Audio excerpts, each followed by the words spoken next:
का टॉपिक है UGC, NTA, net या जेआरएफ परीक्षा दिसंबर 2019।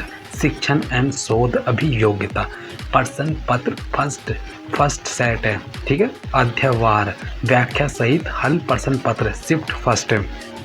शिक्षण अभिवृत्ति फर्स्ट है। विमर्शी चिंतन स्तर पर शिक्षण के आयोजन हेतु अपेक्षित बुनियादी आवश्यकताएं संबंधित हैं। ऑप्शन बी है इसका। यह समस्याओं तथा उनके समाधान की प्रक्रिया में छात्रों को अन्वेषण और तथ्य संबंधी व्याख्या में सहायता प्रदान करने से। इसकी है व्याख्या में आएगा।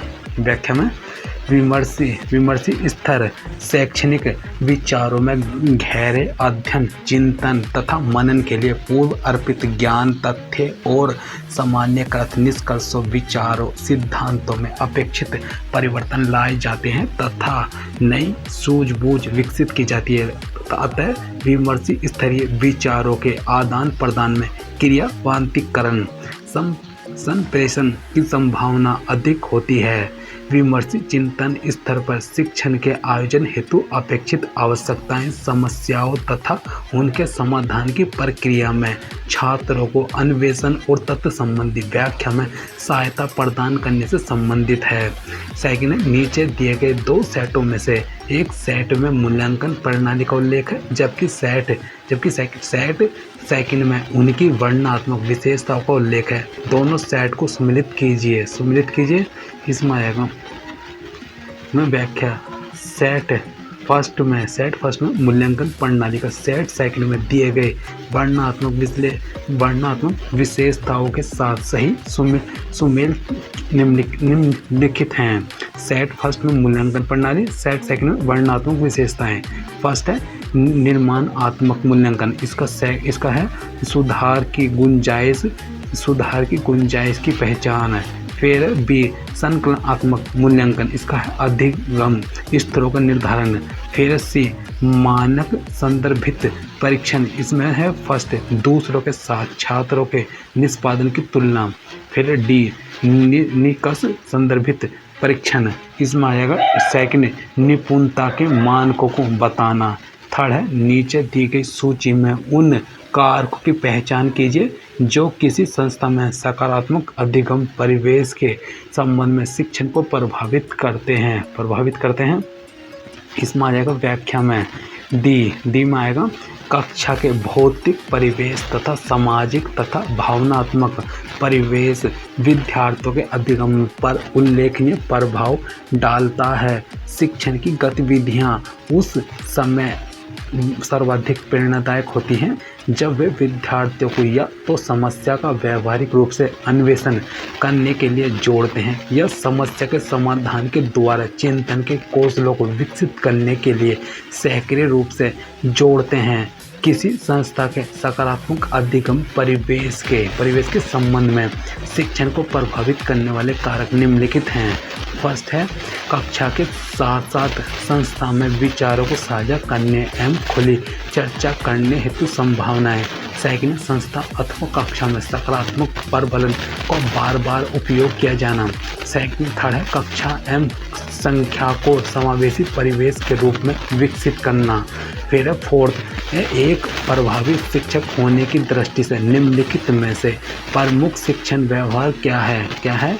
इसकी है व्याख्या में आएगा सी क्लार्क के अनुसार शिक्षण वह प्रक्रिया है जो विद्यार्थी के व्यवहार में परिवर्तन लाने के लिए नियोजित तथा संचालित की जाती है।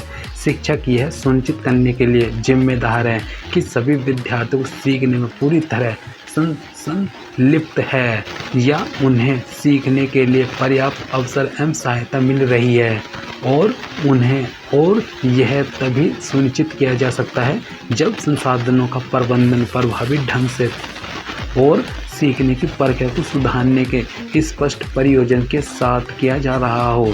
शिक्षण अधिगम प्रक्रिया को सहज, सरल तथा सक्षम बनाने के लिए नवीन पद्धतियों को अपनाना आवश्यक है जिनमें से कुछ इस प्रकार हो सकते हैं। फर्स्ट है स्थानीय परिवेश के अनुसार अनुकूलन।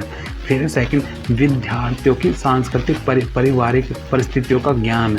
फिर थर्ड है उचित समूह निर्णय। फिर फोर्थ स्थानीय सहायक शिक्षण सामग्री TLM। फिर फिफ्थ नंबर है छात्रों और शिक्षकों दोनों के लिए उपयोगी प्रभावी लेखन के सिद्धांत हैं। इसका आ जाएगा, इसमें व्याख्या में आएगा छात्रों और शिक्षकों दोनों के लिए उपयोग प्रभावी लेखन के सिद्धांत में स्पष्टता, संक्षिप्तता, परिशुद्धता। किसी भी भाषा में लेखन का अर्थ मन के विचारों को कागज पर अंकित करना है। लेखन दो पहलू होते हैं, संगठन फिर लिप्यातरण।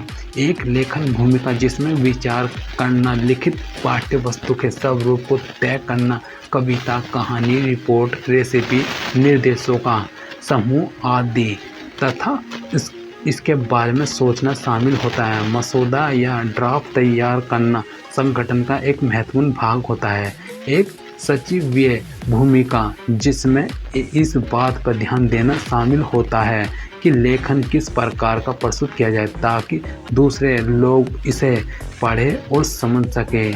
इसमें हस्तलेखन, स्पेलिंग, विराम चिन्ह और सामान्य लेआउट जैसे पहलू शामिल है। लिप्यातरण में लेखक एक अंतिम ड्राफ्ट से एक पूर्ण आरेख तक कार्य कर सकता है।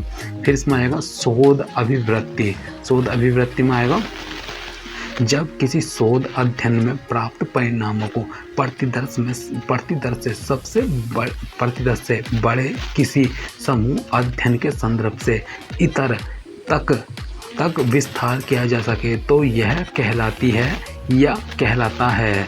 ऑप्शन सी में है वैधता।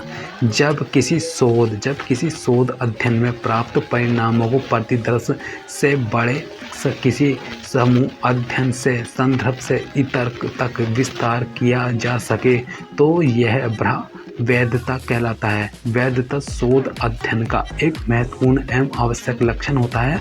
वैधता आंतरिक एवं बाह्य दोनों रूपों में पाई जाती है। फिर 7वां नंबर है निम्नलिखित में से कौन सा अनुक्रम वैज्ञानिक अनुसंधान को सही रूप में दर्शाता है। इसमें आएगा डी में आएगा वातावरण तथा भौतिक जगत में विद्यमान तथ्यों एवं घटनाओं का निरीक्षण तथा अध्ययन वैज्ञानिक अनुसंधान में किया जाता है, जिसमें यह अनुमान किया जाता है कि वातावरण में घटित होने वाली घटनाओं और मानव व्यवहारों के बीच क्या पारंपरिक संबंध पाया जाता है। कर्ली नजर के अनुसार वैज्ञानिक अनुसंधान प्राकृतिक गोचरों से पूर्व कल्पित संबंधों के बारे में उपकल्पनात्मक कथनों का क्रमबद्ध नियंत्रित इंद्रियानुभाविक एवं आलोचनात्मक अन्वेषण है। वैज्ञानिक अनुसंधान के निम्नलिखित लक्षण हैं। फर्स्ट है तथ्यों का सतर्क एवं परिशुद्ध वर्गीकरण तथा उनके सहज संबंध एवं क्रम का निरीक्षण। फिर इसमें आ जाएगा फिर थर्ड है वो सेकंड है सृजनात्मकता कल्पना के द्वारा वैज्ञानिक नियमों की खोज, आत्म आलोचना एवं समस्त सामान्य बौद्धिक योग्यता वालों के लिए अंतिम कसौटी। वैज्ञानिक अनुसंधान का सही अनुक्रम निम्नलिखित है। अवलोकन है, अवधारणा निर्माण है, सिद्धांत निर्माण है, निगमित निष्कर्ष के सत्यापन की परविधि। 8 नंबर है जब किसी शोध में संदर्भ के प्रारूप एवं शैलियों का समुचित तरीके से अनुपालन नहीं हुआ है। यह एक उदाहरण है। ऑप्शन ए है शोधार्थी की ओर से हुए तकनीकी चूक का। फिर इसकी व्याख्या में आएगा। व्याख्या में जब किसी शोध में संदर्भ के प्रारूप एवं शैलियों का समुचित तरीके से अनुपालन नहीं हुआ है तो यह उदाहरण शोधार्थी की ओर से तकनीकी चूक का। संदर्भ सूची किसी शोध निबंध का अंतिम लेखन के दौरान उपयोग में लाई गई सभी पुस्तकों, पत्रिकाओं, समाचार पत्रों पर अप्रकाशित पांडुलिपियों, शोध लेखों का विवरण दिया जाता है। इस सूची का महत्व 2 कारणों से अहम है। अध्येताओं को अपने शोध साक्ष्यों की प्रामाणिकता देने की दृष्टि से तथा प्राप्त सहयोग हेतु वह संदर्भ के कर्ता के प्रति कृतज्ञता ज्ञापन के दृष्टि से इस सूची में लेखक पुस्तक शोध लेख के नाम के साथ वर्ष संस्करण प्रकाशक स्थान तथा पृष्ठ संख्या का यथासंभव उल्लेख होना चाहिए। 9 नंबर सामाजिक आर्थिक पृष्ठभूमि के संदर्भ में छात्रों तथा छात्रों की शैक्षिक उपलब्धि पर शिक्षण प्रणाली के प्रभाव का अध्ययन शोध समस्या हेतु किसे स्वतंत्र निराश्रित चर की संज्ञा दी जा सकती है। इसमें है व्याख्या में आएगा सामाजिक आर्थिक पृष्ठभूमि के संदर्भ में छात्रों तथा छात्रों की शैक्षिक उपलब्धि पर शिक्षण प्रणाली के प्रभाव का अध्ययन इस शोध समस्या में स्वतंत्र निराश्रित चर शिक्षण प्रणाली को दी जा सकती है। चर से तात्पर्य वस्तु घटना तथा उस चीज के उन गुणों से होता है जिसे मापा जा सकता है। डी एमेटो के अनुसार किसी प्राणी वस्तु या चीज के मापने योग्य गुणों को चर कहा जाता है। चर मुख्यतः तीन प्रकार के होते हैं, स्वतंत्र चर या निराश्रित चर, फिर आश्रित चर, फिर नियंत्रित चर। स्वतंत्र चर वैसे चर जो कहा जाता है स्वतंत्र चर वैसे चर को कहा जाता है जिसमें प्रयोगकर्ता द्वारा जोड़ तोड़ किया जा सकता है। दूसरे शब्दों में स्वतंत्र चर वह चर है जिसके मूल्यों में प्रयोगकर्ता परिवर्तन करता है और इसी परिवर्तन का प्रभाव उस आश्रित चर पर क्या पड़ता है यह देखता है। 10 नंबर है किसी विश्वविद्यालय के एक विभाग द्वारा एक ऐसा अध्ययन किए जाने का प्रस्ताव है जहां समायोजन की प्रवृत्ति को जानने की दृष्टि से शिक्षकों तथा छात्रों की अभिवृत्ति मूल्य तथा उनके पक्षपात के परीक्षण का अध्ययन किया जाता है। इस संदर्भ में शोध की कौन सी पद्धति उपयुक्त होगी? इसमें आ जाएगी घटना। इसमें किसी विश्वविद्यालय के एक विभाग द्वारा एक ऐसा अध्ययन किए जाने का प्रस्ताव है जहां समायोजन की प्रवृत्ति को जानने की दृष्टि से शिक्षकों तथा छात्रों की अभिवृत्ति मूल्य तथा उनके पक्षपात के परीक्षण का अध्ययन किया जाना है। इस संदर्भ में शोध निम्नलिखित पद्धतियां उपयुक्त होगी। व्यक्ति अध्ययन पद्धति, केस स्टडी, नर जातीय पद्धति। फिर इसमें आ जाएगा इसमें यह है बोध पर्सन में आएगा 11 से 15 पर्सन 11 से 15। निम्नलिखित अवतरण को पढ़िए और दिए गए प्रश्नों के उत्तर दीजिए। निसंदेह राजनीतिक प्रतिनिधित्व ऐसा माध्यम है जिसमें आधुनिक व्यवहारिक राजनीतिक और देशीय भाषा में लोकतंत्र का पुनः प्रतिपादन संभव हुआ है। परिणामी उदार लोकतंत्र प्रत्यक्ष प्राचीन एथेंस के लोकतंत्र से प्राप्त नहीं हुआ है।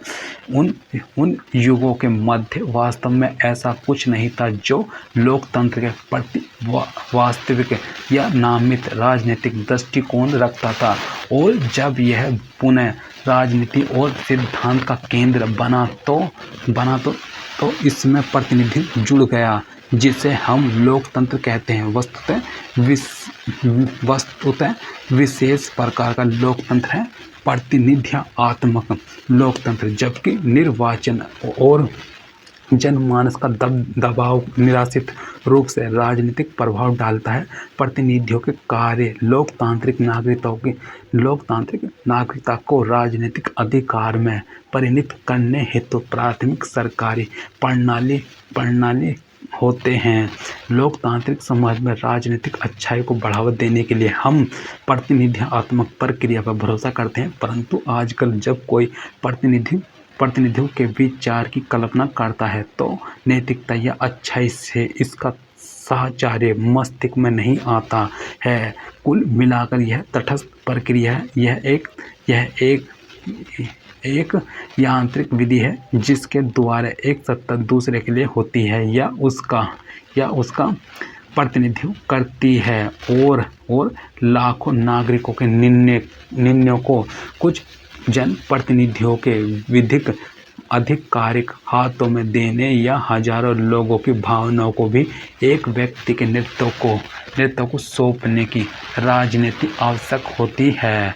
11 नंबर है प्रतिनिधि मूलक लोकतंत्र के संबंध में लेखक का क्या विचार है।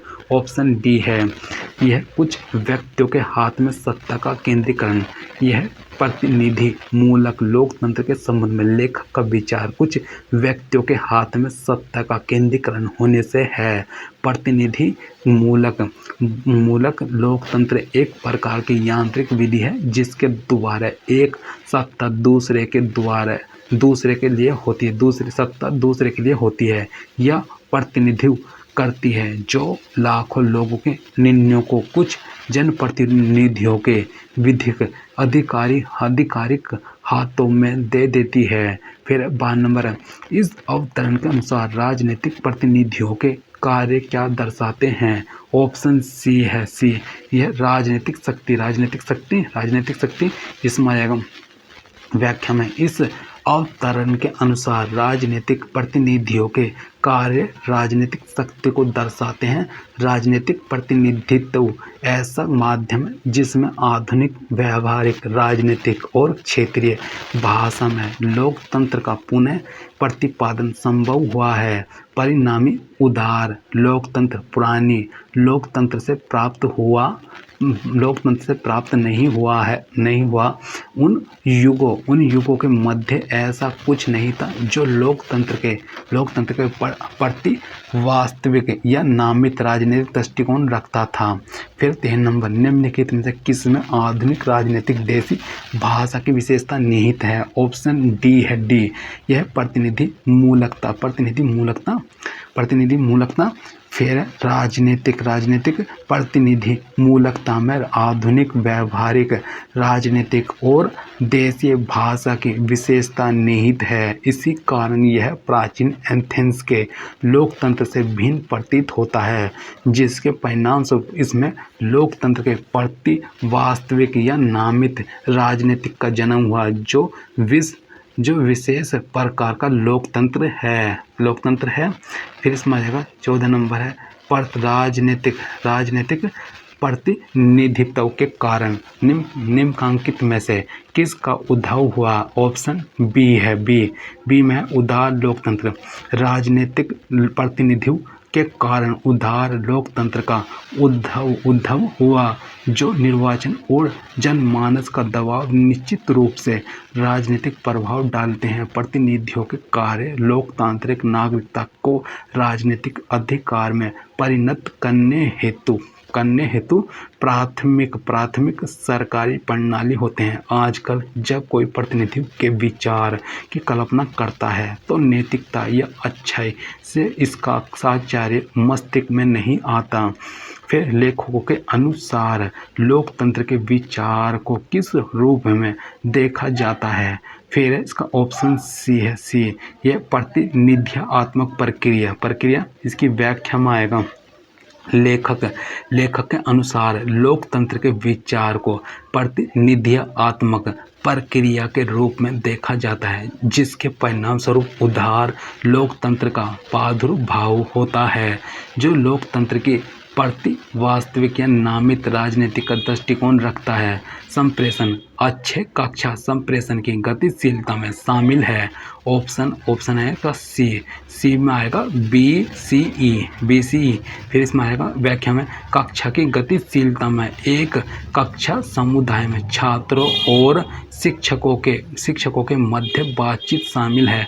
कक्षा की गति का अध्ययन करने का उद्देश्य यह है कि एक सकारात्मक कक्षा का वातावरण कैसे बनाया जाए, जहां छात्र अन्य छात्रों के साथ और शिक्षक के साथ सीखने और संवाद करने में सहज महसूस करे। प्रत्येक छात्र की अपनी रुचि और प्रतिभा होती है, इसलिए प्रत्येक छात्र को अपने छात्रों के व्यक्तित्व को समायोजित करने के लिए पर्याप्त लचीला होना चाहिए। जब एक शिक्षक को जो केवल सामग्री को पढ़ाने के लिए जाता है, यह ध्यान बिना ही क्या छात्र इसे समझ रहे हैं कक्षा की गतिशीलता के साथ एक बड़ी समस्या है। अच्छे कक्षा संचार की गतिशीलता में निम्नलिखित कारक शामिल है। प्रेरणा, प्रस्तुत तथ्य, सहभागिता। फिर है 17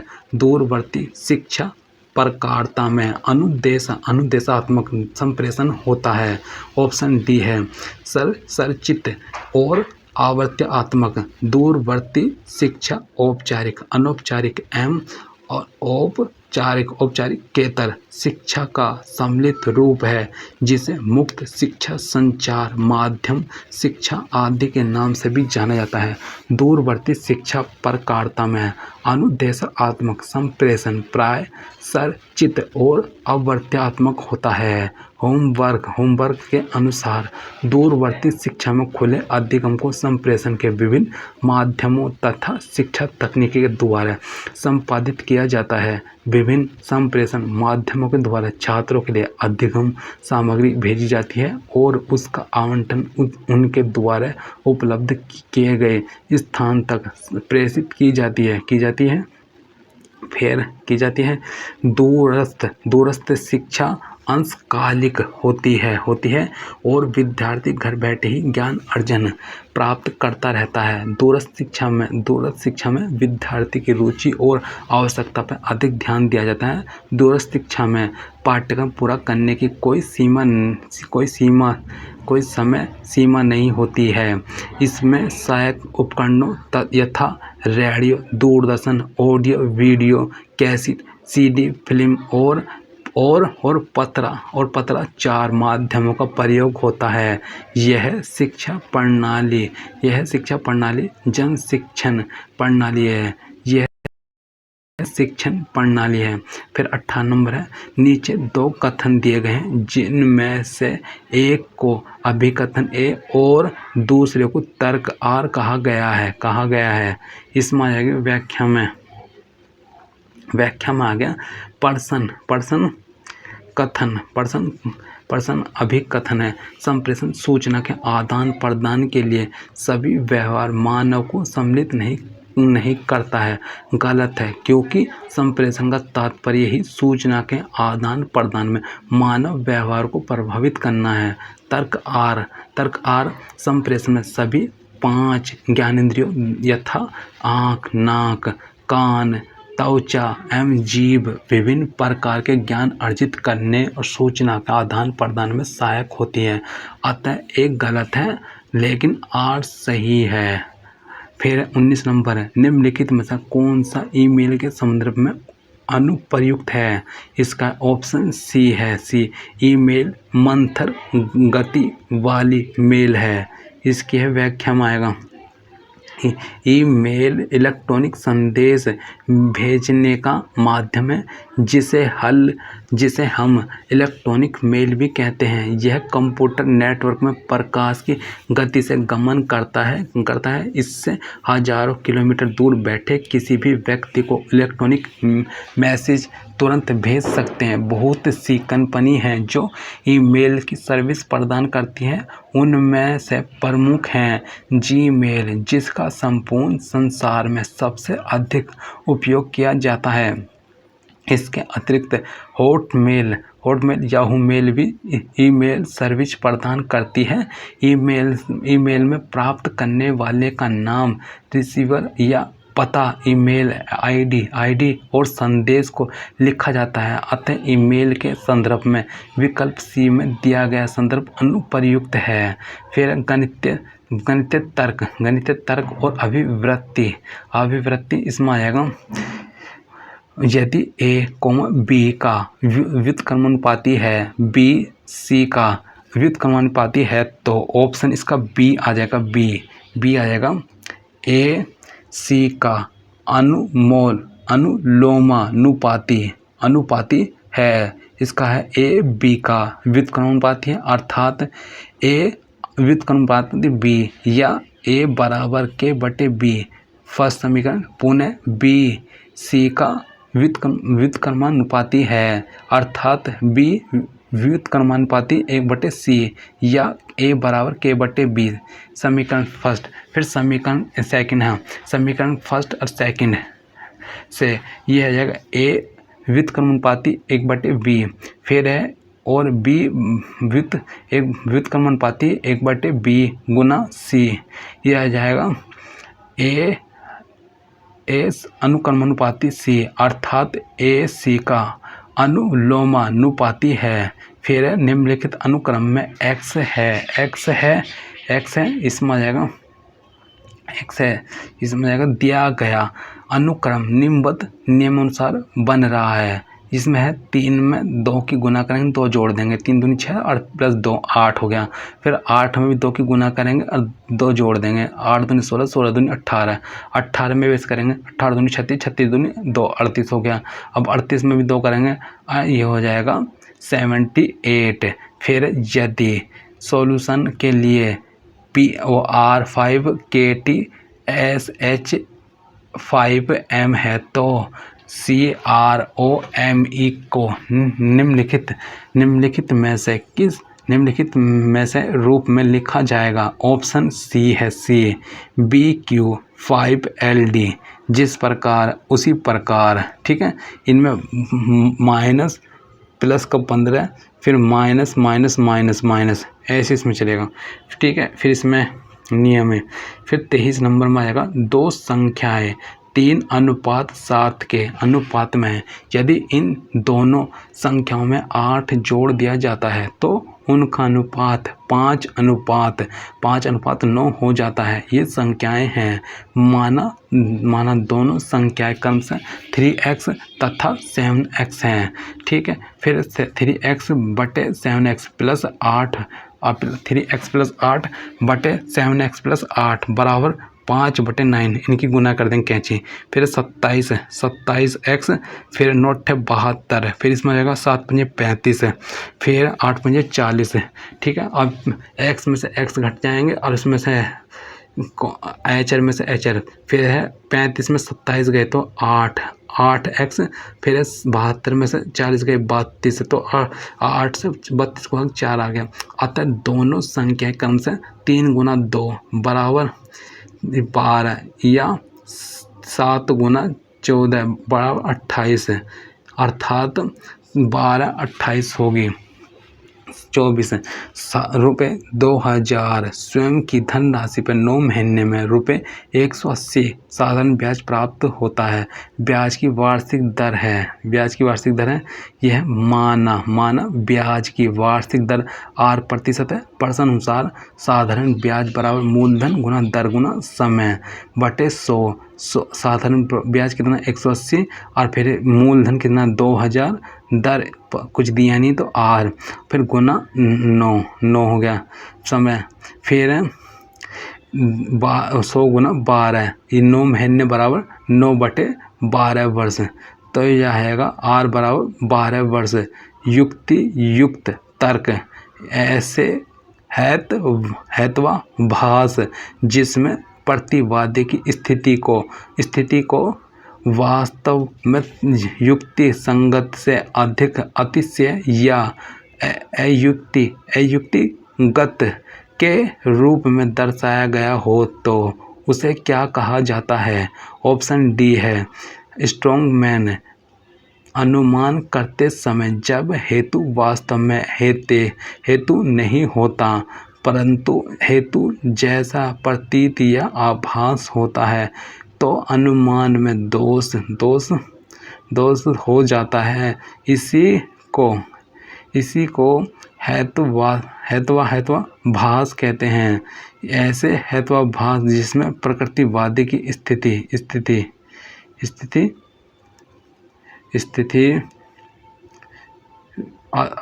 यह हेत्वाभास जिसमें प्रतिवादी की स्थिति को वास्तव में युक्ति संगत से अधिक अतिशय या अयुक्तिगत संगत के रूप में दर्शाया गया हो तो उसे स्ट्रॉन्ग मैन कहा जाता है। फिर इसमें आएगा 26 नंबर में है एक शिक्षक अपने छात्रों से कहता है जब आप यह सीख लेते हैं तो आप अपनी परियोजना को करने में सक्षम होंगे। यह संप्रेषण किसका संकेत करता है? इसमें है ऑप्शन डी सकारात्मक प्रबलन। फिर है डी, एक शिक्षक अपने छात्र से कहता है जब आप यह सीख लेते हैं तो आप अपनी परियोजना को करने में सक्षम होंगे। यह संप्रेषण सकारात्मक प्रबलन का संकेत करता है। सकारात्मक पुनर्बलन या प्रबलन को धनात्मक पुनर्बलन के नाम से भी जाना जाता है। धनात्मक पुनर्बलन का उत्तेजक या उद्दीपक है जिसको यदि परिस्थितियों के साथ जोड़ दिया जाए तो वह अनुक्रिया होने की संभावना की दर को बढ़ा देता है। जैसे कोई छात्र कक्षा में रोज पाठ याद करके आता है, इसलिए उस छात्र को कक्षा का मॉनिटर बना दिया। इसमें है यह सकारात्मक पुनर्बलन या प्रबलन को धनात्मक पुनर्बलन के नाम से भी जाना जाता है। धनात्मक पुनर्बलन वह उत्तेजक या उद्दीपक है जिसको यदि परिस्थितियों के साथ जोड़ दिया जाए तो वह अनुक्रिया होने की संभावना दर को बढ़ा देता है। जैसे कोई छात्र कक्षा में रोज पाठ याद करके आता है, इसलिए उस छात्र को कक्षा का मॉनिटर बना दिया जाए जिससे वो अपना पाठ लगातार याद करता रहे हैं। इस उदाहरण में पाठ याद करना एक अनुक्रिया है जिसकी होने की दर को बढ़ाने के लिए वातावरण में मॉनिटर नाम का उद्दीपक जोड़ दिया गया है जो एक धनात्मक पुनर्बलन का काम करता है। फिर है इसमें 27 नंबर है कि किसी 3 लगातार पूर्ण संख्याओं का गुणनफल 6 द्वारा भाज्य है। अतः 3 गुना 4 4 गुना 5 बराबर 60 6 द्वारा भाज्य है। इसमें किस प्रकार का तर्क निहित है? ऑप्शन ए है, इसमें है निगमनात्मक तर्क। इस किसी 3 लगातार पूर्ण संख्याओं का गुणनफल 6 द्वारा भाज्य है अर्थात अतः 3 गुना 4 4 गुना 5 बराबर 60 6 द्वारा भाज्य है। इसमें प्रयुक्त तर्क निगमनात्मक तर्क है। वह तर्क जिसमें पहले छात्रों को नियम बता दिया जाता है, तत्पश्चात विभिन्न प्रकार के उदाहरण देकर उस नियम की पुष्टि की जाती है, निगमनात्मक तर्क कहलाता है। निगमनात्मक तर्क में सबसे पहले सामान्य नियमों का प्रस्तुतिकरण किया जाता है, उसके बाद संबंधों की स्थापना की जाती है, तत्पश्चात उदाहरणों द्वारा उसका परीक्षण किया जाता है। इस संदर्भ में शिक्षण विधि सामान्य से विशिष्ट की ओर अग्रसर होती है। फिर इसमें है 28 नंबर, इसमें है निम्नलिखित में से कौन सा विकल्प प्रत्येक विधात्मक तर्क वाक्य में संबंधित है जो इस बात से निर्धारित होता है कि तर्क वाक्य वर्ग समावेशन को स्वीकार करता है अथवा अस्वीकार करता है। ऑप्शन ए गुण, प्रत्येक वाक्य में एक उद्देश्य पद होता है, एक विधेय पद और उन्हें जोड़ने वाला संयोजक। विधेय पद कई श्रेणियों के होते हैं, कुछ उद्देश्य का स्वरूप कथन करने वाला, कुछ उसकी भारी विशेषताओं को बतलाने वाले। विधेय पदों के वर्गीकरण का अरस्तु के परिभाषा संबंधी विचारों से घना संबंध है। वाक्यों, तर्क वाक्यों या कथनों का वर्गीकरण भी कई प्रकार से होता है, अर्थात गुण, परिमाण, संबंध और निश्चयात्मक के अनुसार। संबंध के अनुसार वाक्य कैटेगरिकल, हेतु मध्य और है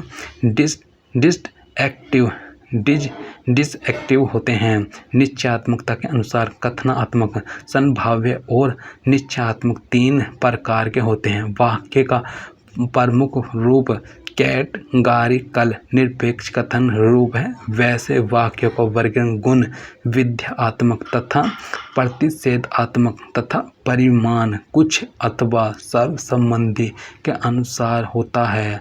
गुण और परिमाण के सम्मिलित प्रकारों के अनुरूप वर्गीकरण 4 तरह के वाक्य में उपलब्ध होते हैं, जिन्हें रोम अक्षरों ए ई आई ओ द्वारा संकेतित किया जाता है। गुण प्रत्येक विध्यात्मक तर्क वाक्य की विशेषता से संबंधित है, जो इस बात से निर्धारित होता है कि तर्क वाक्य वर्ग समावेशन को स्वीकार करता है अथवा अस्वीकार करता है। फिर 29वां आएगा शास्त्रीय भारतीय तर्कशास्त्र संप्रदाय के अनुसार पक्ष अनुमान की प्रक्रिया में निम्नलिखित में से किस पद से संबंधित है। ऑप्शन सी है यह लघु पद, वृद्ध, लघु तथा मध्य पद न्याय के इन तीनों पदों के भिन्न भिन्न नाम हैं। निष्कर्ष के विधेयक को वृद्ध पद मेजर टर्म तथा उद्देश्य को लघु पद मिरर टर्म के नाम से जाना जाता है तथा वह पद जो केवल दोनों आधार वाक्यों में ही होता है मध्यवर्ती पद मिडल टर्म के नाम से जाना जाता है। इस के नाम से जाना था तथा वह पद जो केवल दोनों आधार वाक्यों में ही आता है मध्यवर्ती पद के नाम से जाना जाता है। इसे और अच्छे समझने के लिए निम्नलिखित उदाहरण का अवलोकन करें। समस्त मानव विचारशील है, राम मानव है, राम विचारशील है। उपर्युक्त उदाहरण में विचारशील फिर आएगा इसमें विचारशील। उपयुक्त उदाहरण में विचारशील वृत्त पद है, राम लघु पद है और मानव इसमें आएगा मानव मध्यवर्ती पद है। भारतीय तर्कशास्त्र के संप्रदाय के अनुसार पक्ष अनुमान की प्रक्रिया में लघु पद से संबंधित है। फिर है 30 निम्नलिखित में से किस परिमाण के संबंध में सभी कल्प और निर्विकल्प के बीच अंतर किया जाता है। ऑप्शन बी है प्रत्यक्ष परिमाण के संबंध में सविकल्प और निर्विकल्प के बीच अंतर किया जाता है। भारतीय दर्शन के संदर्भ में प्रत्यक्ष 3 प्रमुख परिमाणों में से एक है। यह परिमाण सबसे फिर इसमें है प्रत्यक्ष परिमाण के संबंध में सविकल्प और निर्विकल्प के बीच अंतर किया जाता है। भारतीय दर्शन के संदर्भ में प्रत्यक्ष 3 परिमाणों में से एक है। यह परिमाण सबसे सर्वश्रेष्ठ माना जाता है। प्रत्यक्ष ज्ञान 6 प्रकार के होते हैं। चाक्षुष प्रत्यक्ष, सावन प्रत्यक्ष, स्पर्श प्रत्यक्ष, रसायन प्रत्यक्ष, घार नज प्रत्यक्ष, मानव प्रत्यक्ष। न्याय दर्शन के अनुसार प्रत्यक्ष ज्ञान के 2 प्रकार हैं। प्राचीन नैनयुगों के अनुसार, नव नैनयुगों के अनुसार। प्राचीन नैनयुगों के अनुसार 2 प्रकार का होता है। फिर है 2 प्रकार का यह है निर्विकल्प प्रत्यक्ष। फिर है सेकंड यह सविकल्प सभी कल्प प्रत्यक्ष। जो ज्ञान विकल्प के बिना होता है उसे निर्विकल्प प्रत्यक्ष कहते हैं। विकल्प द्रव्य, जाति, गुण, क्रिया यह गुण प्राप्त करने की प्राथमिक अवस्था है। सविकल्प यह सविकल्प प्रत्यक्ष यह ज्ञान विकल्प के सहित होता है। निर्विकल्प प्रत्यक्ष के अनिश्चित ज्ञान से सविकल्प प्रत्यक्ष का निश्चय ज्ञान होता है। आंकड़ों की व्याख्या। निर्देश 31 से 35 निम्नलिखित तालिका में विभिन्न प्रोग्रामिंग लैंग्वेज जानने वाले व्यक्तियों की प्रतिशतता दी गई है। यदि मान लिया जाए कि प्रोग्रामिंग लैंग्वेज वाले व्यक्तियों की कुल संख्या 12 लाख है और तो तालिका पर आधारित निष्कर्ष प्रश्नों का उत्तर दीजिए। ऑप्शन इसमें आएगा, यह प्रोग्रामिंग लैंग्वेज, इसमें आएगा तत्व संबंधित जानकारी रखने वाले व्यक्तियों का प्रतिशत। POC फिर 15% है। फिर C बराबर है C से 25%। फिर कोबोल है 12%। फोर्ट्रॉन है 13%। जावा है 15% है। LISP यह 10% है। पाइथन 10% है। फिर पाइथन LISP और जावा प्रोग्रामिंग लैंग्वेज की जानकारी रखने वाले लोगों की औसत प्रतिशतता कितनी है? ऑप्शन बी, यह 11.7%। पाइथन लैंग्वेज जानने वाले व्यक्तियों की प्रतिशतता 10% है। LISP लैंग्वेज जानने वाले व्यक्तियों की प्रतिशतता 10% है। जावा लैंग्वेज जानने वाले व्यक्तियों की प्रतिशतता 15% है। अतः उपर्युक्त तीनों लैंग्वेज जानने वाले लोगों की औसत प्रतिशतता है बराबर 10 + 10 10 + 15/3 प्रतिशत है।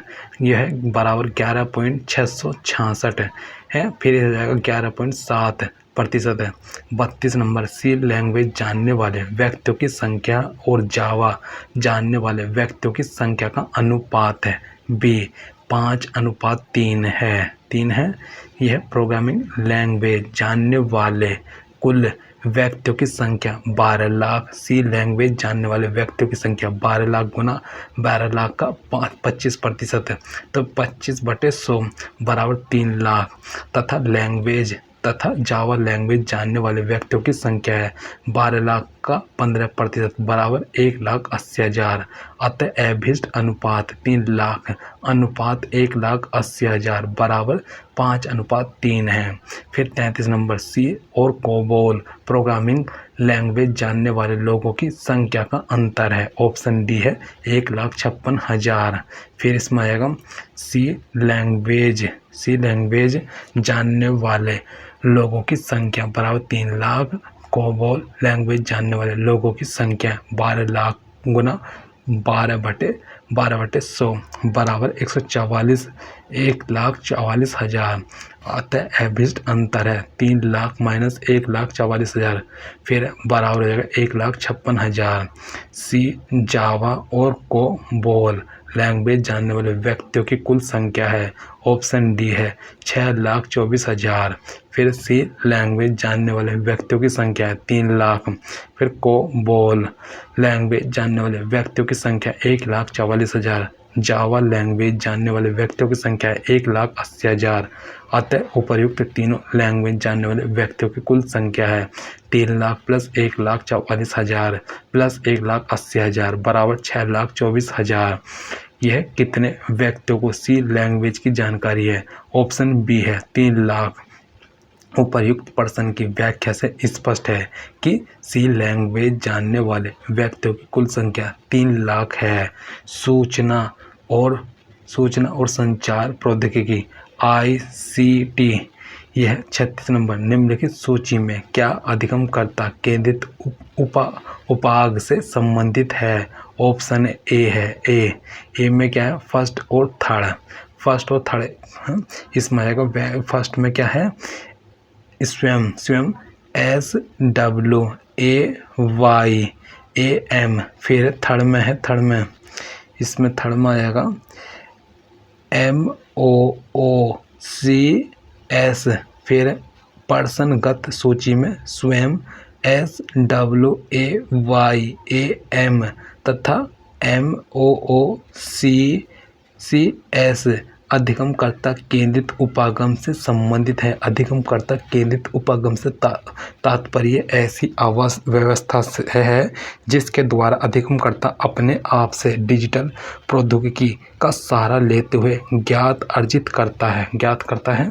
फिर इसमें आ जाएगा स्वयं पोर्टल। भारत सरकार के मानव संसाधन विकास मंत्रालय MHRD और अखिल भारतीय तकनीकी शिक्षा परिषद AICTE द्वारा माइक्रोसॉफ्ट की मदद से तैयार किया गया एक ऑनलाइन शैक्षिक पोर्टल है। विद्यार्थियों को निःशुल्क शिक्षा प्रदान करने वाले इस शैक्षिक पोर्टल पर कक्षा 9वीं से लेकर स्नातकोत्तर तक के कोर्स उपलब्ध हैं।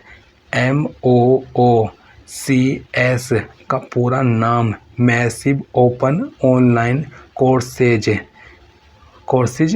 है, जो मुफ्त ऑनलाइन पाठ्यक्रम प्रदान करके शिक्षा की दुनिया को बदल रहा है। MOOCs वेब आधारित मुफ्त दूरस्थ शिक्षा कार्यक्रम है जो शिक्षा के क्षेत्र में भौगोलिक रूप से दूरस्थ छात्रों की भागीदारी सुनिश्चित करता है। सूची फर्स्ट को सूची सेकंड का सम्मिलित कीजिए। इसमें आ जाएगा व्याख्या सहित। सूची फर्स्ट में दिए गए ई अभिकर्म का सूची सेकंड में दिए गए विवरण के साथ सही सुमेल निम्नलिखित हैं। सेट फर्स्ट ई अभिकर्म, सेट विवरण। विधान शीर्ष वैज्ञानिकों या शोधार्थियों का डाटाबेस। फिर बी है डिजी लॉकर, ये दस्तावेजों एवं प्रमाणकों के जारी करने तथा सत्यापन के लिए प्लेटफॉर्म। फिर सी साक्षात, फिर अधिगम को सुसाध्य बनाने के लिए शैक्षिक पोर्टल।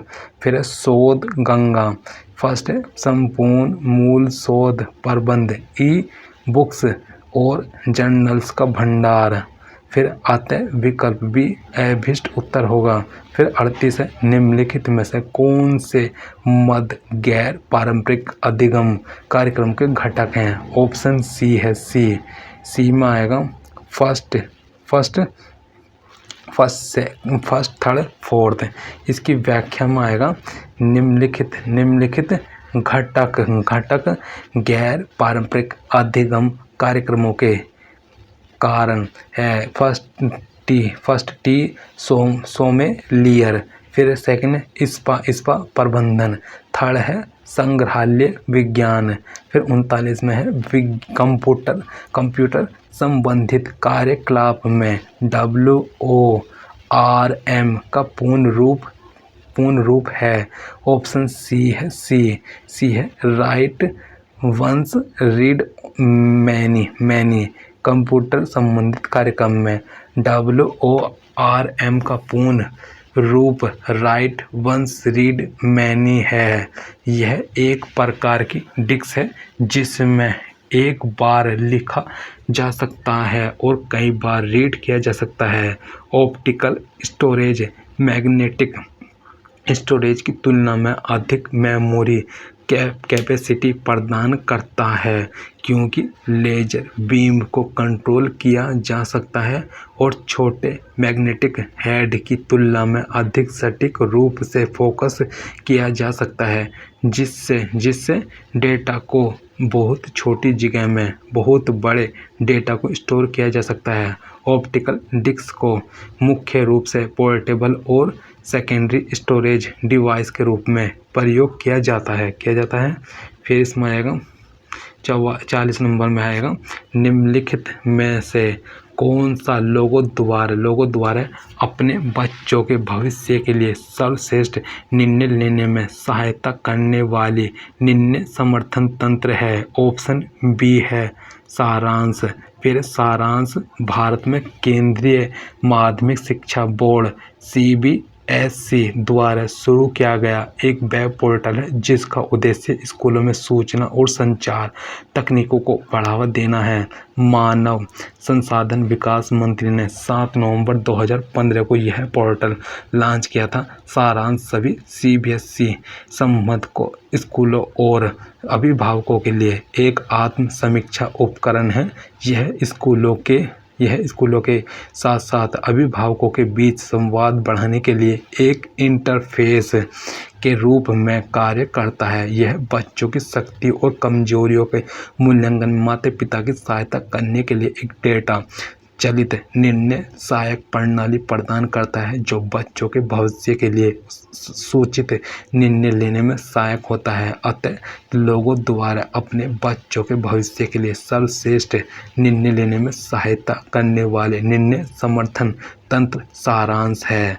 निम्नलिखित संग्रहण डिवाइसों पर विचार कीजिए।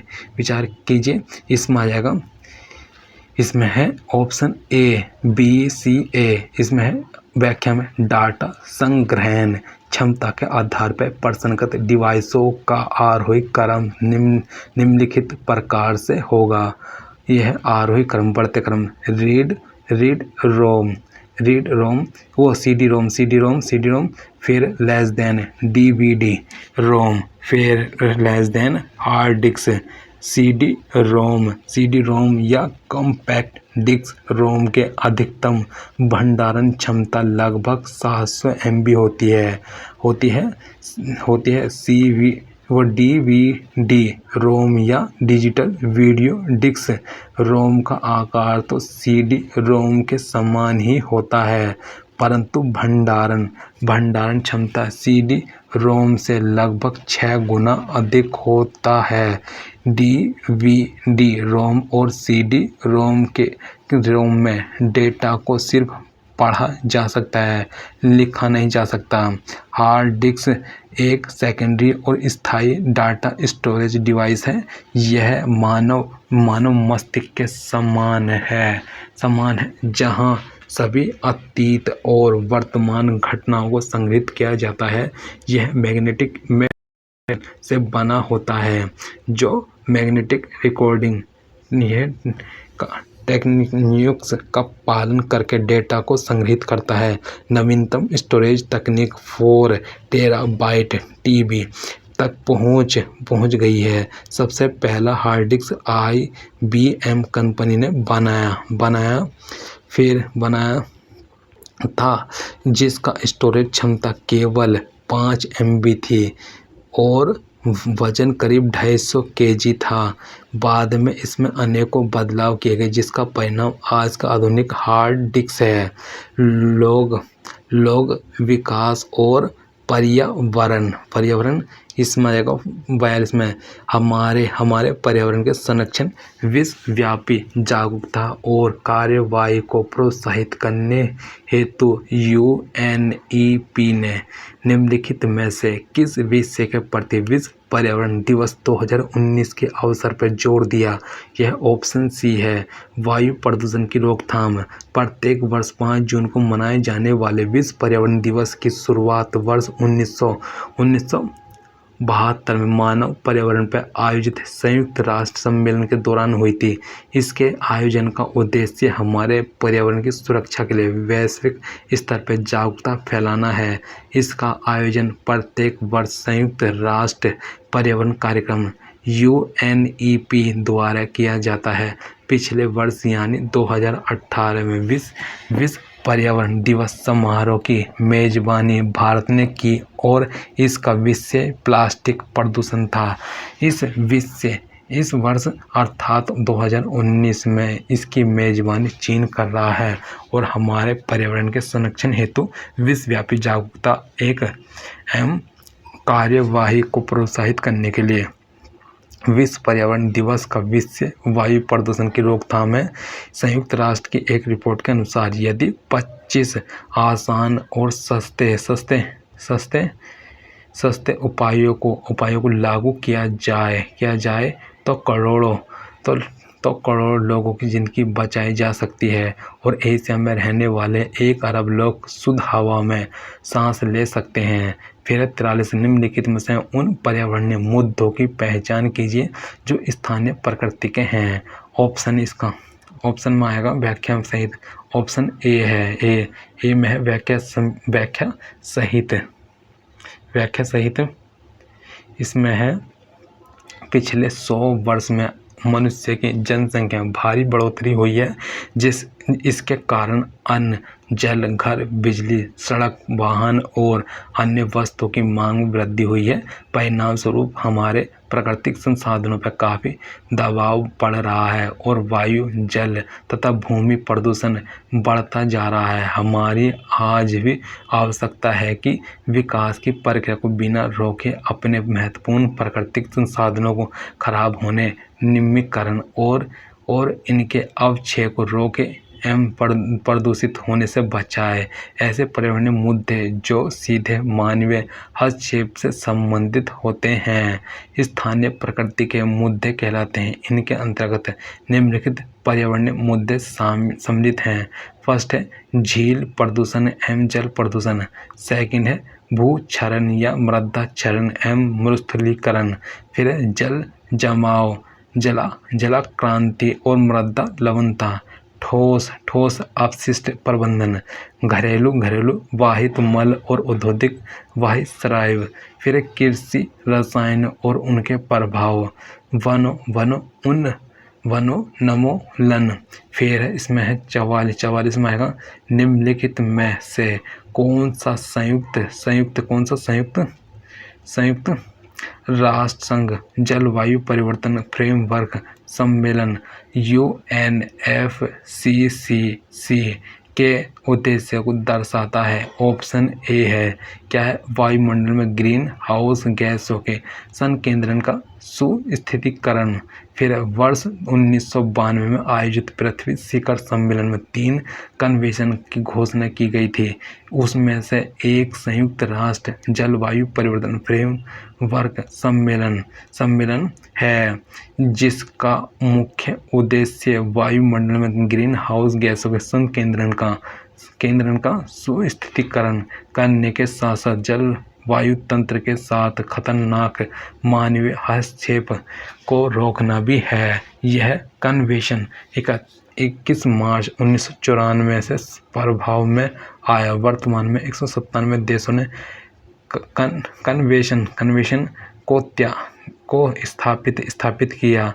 यही देश कॉन्फ्रेंस ऑफ पार्टीज COP कहलाते हैं तथा इन्हीं देशों की जलवायु परिवर्तन पर वार्षिक बैठक को COP सम्मेलन कहा जाता है। UNFCCC का प्रथम COP सम्मेलन वर्ष 1995 में बर्लिन में हुआ था। फिर इसमें आएगा 45 नंबर में निम्नलिखित में से किस संयुक्त राष्ट्र सम्मेलन शिखर सम्मेलन में संधारणीय विकास संक्रिया कार्यक्रम program of action for sustainable development को अपनाया गया? इसका है ऑप्शन बी में है रियो डी जेनेरिया कॉन्फ्रेंस। पर्यावरण एवं विकास पर पहले संयुक्त राष्ट्र सम्मेलन UNEOCED का आयोजन वर्ष 1992 में रियो जेनेरियो में किया गया था। इस शिखर स्तरीय बैठक पर अन्य बातों के साथ साथ एजेंडा 21 को अंगीकार किया गया जो बाद के वर्षों में सतत विकास को बढ़ावा देने की दिशा में वैश्विक रूपरेखा बन गई। एजेंडा 21 ने रियो सम्मेलन की प्रभावी अनुवर्ती कार्यवाही को बढ़ावा देने तथा अंतर्राष्ट्रीय सहयोग में वृद्धि करने और पर्यावरण एवं विकास संबंधी मुद्दों के समेकन हेतु किया जा रहे हैं। अंतर्राष्ट्रीय नीति निर्णय प्रक्रिया को तर्क संगत बनाने और राष्ट्रीय, क्षेत्रीय तथा अंतर्राष्ट्रीय स्तर पर एजेंडा 21 के कार्यान्वयन की प्रगति की जांच करने के लिए एक संस्थागत तंत्र की स्थापना किए जाने की अनुशंसा की सतत विकास से संबंध संयुक्त राष्ट्र सम्मेलन का आयोजन 20-22 जून 2012 तक रियो डी जेनेरियो ब्राज़ील में किया गया। इस सम्मेलन का आयोजन 1992 रियो डी जेनेरियो में आयोजित अर्थ शिखर सम्मेलन के 20 वर्षों के बाद किया गया। इसलिए इसे रियो प्लस 20 भी कहा जाता है। रियो प्लस 20 को सतत विकास के प्रति अपनी प्रतिबद्धता व्यक्त करने और निरंतरता के संबंध में वैश्विक कार्यवाही को बढ़ावा देने संबंधी नई रूपरेखाओं की तलाश करने की प्रक्रिया में वैश्विक समुदाय के लिए एक महत्वपूर्ण अवसर के रूप में देखा जा रहा है। 46 नंबर है, भारत सरकार ने निम्नलिखित में से किनके विलय और पुनर्नामकरण के माध्यम से जल शक्ति मंत्रालय की स्थापना की है। इसकी आएगा व्याख्या में आएगा सी में भारत सरकार ने जल संसाधन मंत्रालय, नदी विकास और गंगा संरक्षण मंत्रालय तथा पेयजल एवं स्वच्छता मंत्रालय के साथ विलय पुनर्नामकरण के माध्यम से जल शक्ति मंत्रालय की स्थापना की। वर्तमान में जल शक्ति मंत्रालय का कार्यभार केंद्रीय मंत्री गजेंद्र सिंह शेखावत को सौंपा गया। मंत्रालय का दायरा बढ़ाते हुए इसमें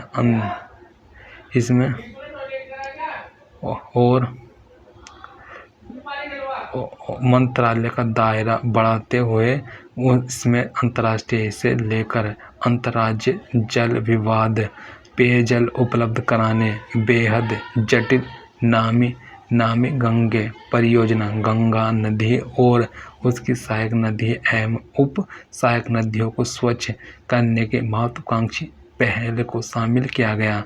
उच्च शिक्षा प्रणाली एवं शासन प्रणाली। फिर 47 निम्नलिखित में कौन एक गैर संवैधानिक निकाय है? ऑप्शन है डी में आएगा। डी में यह राष्ट्रीय मूल्यांकन और प्रत्यायन परिषद NAAC, राष्ट्रीय मूल्यांकन और प्रत्यायन परिषद NAAC एक गैर संवैधानिक निकाय या एक स्वायत्त निकाय है। राष्ट्रीय मूल्यांकन और प्रत्यायन परिषद विश्वविद्यालय अनुदान आयोग UGC की एक स्वायत्त संस्था है जिसकी स्थापना 1994 में की गई थी। इसका मुख्यालय बेंगलुरु में है। भारत के पास विश्व के सबसे विस्तृत और विविधतापूर्ण शिक्षण व्यवस्था है। निजीकरण के विस्तार, स्वायत्तता में बढ़ोतरी और नई उभरती हुई दिशाओं में पाठ्यक्रमों को शुरुआत ने उच्चतर शिक्षा की पहुंच की गुणवत्ता एवं प्रासंगिकता के प्रति चिंता भी बढ़ती गई। इससे जुड़ी चिंताओं को दूर एक स्वतंत्र मूल्यांकन संस्था स्थापित करने की सलाह दी गई।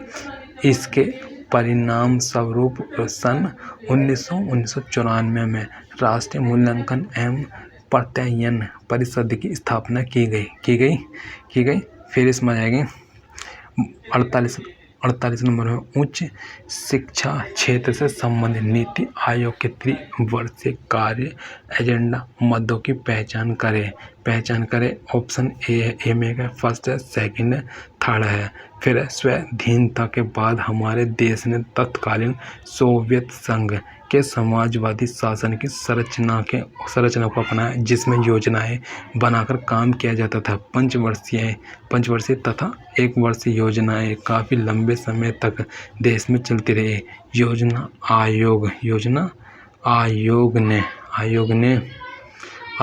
नियोजन इकाई इकाई के रूप में 10 कोटा योजनाएं बनाने के काम को अंजाम दिया, लेकिन केंद्र सरकार ने 1 जनवरी 2015 को योजना आयोग के स्थान पर केंद्रीय मंत्रिमंडल के एक संकल्प नीति आयोग का गठन किया। इसमें सहकारी संघवाद की भावना को केंद्र में रखते हुए अधिकतम शासन, न्यूनतम सरकार के दृष्टिकोण की परिकल्पना को स्थान दिया गया। फिर नीति आयोग के दो प्रमुख हब हैं। फिर है टीम इंडिया हब, राज्यों और केंद्र और उनके बीच इंटरफेस का काम करता है। ज्ञान और नवोन्मेष हब नीति आयोग के थिंक टैंक की भांति कार्य करता है। यह ज्ञान और नवोन्मेष हब नीति आयोग के थिंक टैंक की भांति कार्य करता है। नीति आयोग ने 3 दस्तावेज जारी किए हैं, जिसमें त्रिवर्षीय कार्य एजेंडा, 7 वर्षीय माध्यम अवधि की रणनीति का दस्तावेज शामिल है। त्रिविमीय कार्य एजेंडा में सम्मिलित पद निम्नलिखित। फर्स्ट है शीर्ष कॉलेजों की स्वायत्तता। फिर विनायक तंत्र में सुधार के बाद आएगा सुधार। यह निम्नलिखित त्रिवर्षीय कार्य एजेंडे में सम्मिलित पद निम्नलिखित हैं। फर्स्ट शीर्ष कॉलेजों की स्वायत्तता, विनियामक तंत्र में सुधार, परियोजना और शोधार्थी केंद्रित शोध अनुदानों की इस पद्धति की स्थापना। फिर 49 की है अध्यापक शिक्षा पाठ्यक्रमों में योग को शामिल करने का निम्नलिखित में कौन सा आधार है। इसके व्याख्या सहित में आएगा शैक्षिक नीतियों एवं कार्यक्रमों को बनाने और उनके क्रियान्वयन में केंद्र सरकार की महत्वपूर्ण भूमिका रहती है। इसमें सन 1986 की राष्ट्रीय शिक्षा नीति NPI तथा वह कार्यक्रम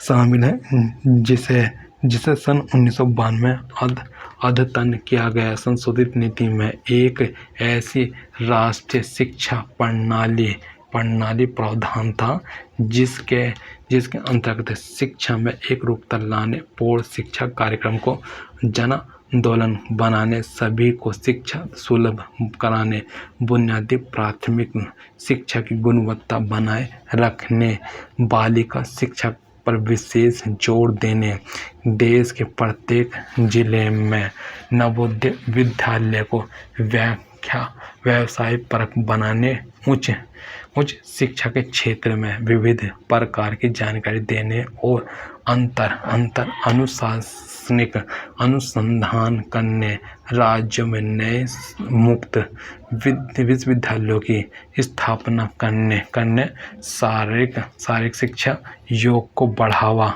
देने एवं एक सक्षम मूल्यांकन प्रक्रिया अपनाने में शामिल है। फिर 50 नंबर है निम्नलिखित में से किस प्राचीन भारतीय विश्वविद्यालय को न्याय और तर्क शास्त्र में उच्च शिक्षा शास्त्र में उच्च और विशिष्ट अध्ययनों के मुख्य केंद्र के रूप में जाना जाता है। फिर बी है मिथिला विश्वविद्यालय। फिर इसमें मिथिला विश्वविद्यालय को प्राचीन भारतीय विश्वविद्यालय को न्याय और तर्कशास्त्र में उच्च और विशिष्ट अध्ययनों के मुख्य केंद्र के रूप में जाना जाता है। स्वतंत्रता समय से ठीक पहले 27 जनवरी 1947 में सरकार ने एक आधुनिक विश्वविद्यालय की स्थापना के मांग का मिथिला विश्वविद्यालय समिति का गठन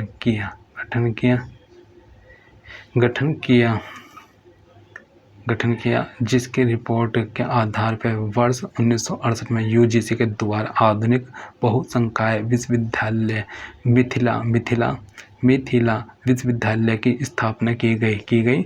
मिथिला विश्वविद्यालय को शुरू कराने में सार्थक प्रयास करने वाले ललित नारायण मिश्रा का वर्ष 1975 में अचानक निधन हो जाने के बाद इस विश्वविद्यालय का नाम उनके नाम अर्थात ललित नारायण मिथिला विश्वविद्यालय पर रख दिया गया।